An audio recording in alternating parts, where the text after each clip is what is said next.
ଦେଖନ୍ତୁ ଆଜି ଆମେ 3 ପିସ୍ ମାଛ ନେଇ ଆସିଛୁ।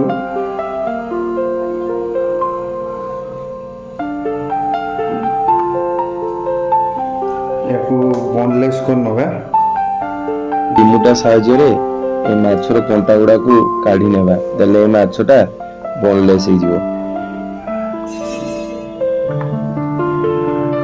ଦେଖନ୍ତୁ ମାଛକୁ କେମିତି କାଟୁଛି ମୁଁ। ଆଉ ମାଛକୁ ଏଇଭଳିଆ ଆଙ୍ଗୁଳି ମାପ ହିସାବରେ ପିସ୍ କରିନେବେ।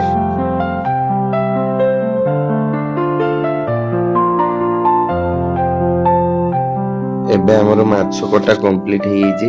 ଏବେ ମାଛରେ ସ୍ୱାଦ ଅନୁସାରେ ଲୁଣ ଓ ଅଳ୍ପ ଲେମ୍ବୁ ଚୁପୁଡ଼ି ଗୋଳେଇ ଫ୍ରିଜରେ ରଖିଦେବା।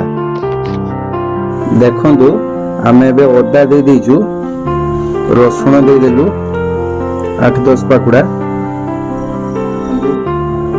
କଞ୍ଚା ଲଙ୍କା ଗୋଟେ ଦେଇଦେଲେ। ଏବେ ଛେଞ୍ଚି ନେବା। ରସୁଣ ପେଷ୍ଟ ରେଡି ହେଇଯାଇଛି। ଏବେ ଦେଇଦେବା ଅଦା ରସୁଣ ପେଷ୍ଟ। ଆମେ 1 ଚାମଚ କର୍ଣ୍ଣଫ୍ଲୋର ଦେଇଦେବା ଓ 1 ଚାମଚ ମଇଦା ଦେଇଦେବା। ଦେଖେଇବୁ। ଦେଖନ୍ତୁ ଚାଟ ମସଲା, ଅଳ୍ପ ଧନିଆ ଗୁଣ୍ଡ, ଚିକେନ ମସଲା ଏଭରେଷ୍ଟର, ଗରମ ମସଲା ଏଭରେଷ୍ଟର,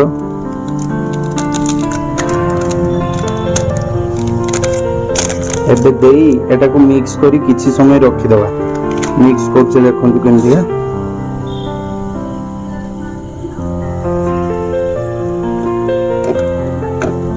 ଏବେ ଅଣ୍ଡା ଦେଇ ଦେଇଛୁ ଆମେ, ଏଟାକୁ ଗୁଳେଇ ନେବା।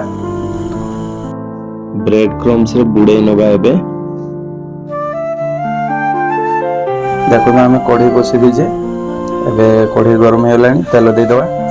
ତେଲ ଗରମ ହେବ। ଏବେ ଆମେ ଦେଇଦେବା ତେଲରେ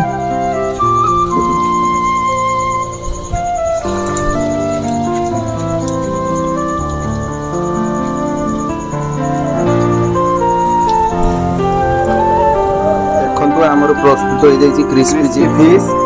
ଆଉ କେମିତି ଲାଗୁଛି ଆପଣମାନଙ୍କୁ କମେଣ୍ଟରେ ଜଣେଇବେ। ଆମର ପ୍ରସ୍ତୁତ ହେଇଯାଇଛି ଫିସ୍। ସବୁ ଖାଇଗଲା। ଆମର ବହୁତ ଗୁଡ଼ା ହେଇଥିଲା, 25 ପିସ୍। ବୁନୁ ଖାଇ ଦେଇ ସାରିଲାନି 20 ପିସ୍, ଆଉ ବାକି ପ୍ଲେଟ୍ର ଅଛି 5 ପିସ୍। ବୁନୁ କେରକମ ଲାଗୁଛି କହ? ବଢିଆ ଲାଗୁଛି। ସତ କହ, ସତ କହ କେରକମ ଲାଗୁଛି? ବଢିଆ ଲାଗୁଛି। କ୍ରିସ୍ପି ହେଇଛି।